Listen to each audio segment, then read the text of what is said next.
নিদারুণ বৈশাখ, চোখে আমার তৃষ্ণা, আমি শ্রাবণের অপেক্ষায় ভিজব। বাউল কাকার ছেলে গান বাঁধে, কবিতা লেখে।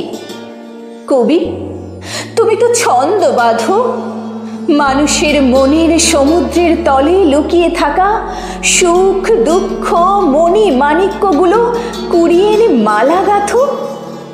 তাহলে আমার মনের অতলে কেন যাও না? কবি, আমি যে তোমার মনের সাগরে ডুব দিয়ে দেখেছি নরম মাটি, সেখানে ফুল ফোটে, পাখি ডাকে। আমি বাবাকে বললাম, বাবা শুনে বলল, ওরা বাউল, ভিখিরি, 5 বাড়ির অন্নে প্রতিপালিত। 2 কলম লেখাপড়া করলেই কি জাত পাল্টায়? এসব ভাবনাও আমার দুঃসাহস। নিদারুণ বৈশাখ, দীর্ঘ দগ্ধ দিন, রজনী নিদ্রাহীন, আমি শ্রাবণের অপেক্ষায় ভিজব। তারপর হঠাৎ করে এলো কাল বৈশাখী, সব কিছু ওলট পালট ঝড়ে এক রাতে। 3-4 জনের ধস্তাধস্তিতে আমি নিরুপায়। আমার সারা শরীর জুড়ে ওদের পশুত্বের লালা লেগে আছে।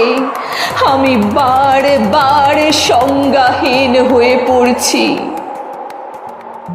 আমার জ্ঞান ফিরল তোমার স্পর্শে। কবি, তুমি আমার মাথার পাশে বসে আমাকে গান শোনালে।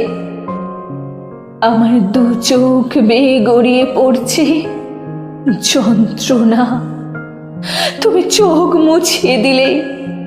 তারপর সত্যি শ্রাবণ এলো।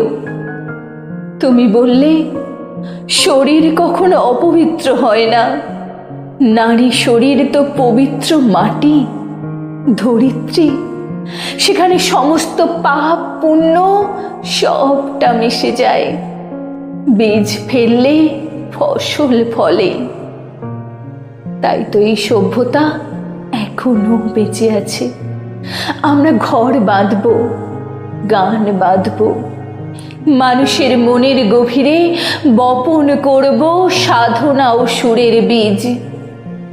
তখন এই পাপের আগাছাগুলো আপনা আপনি সমাজ থেকে শুকিয়ে যাবে।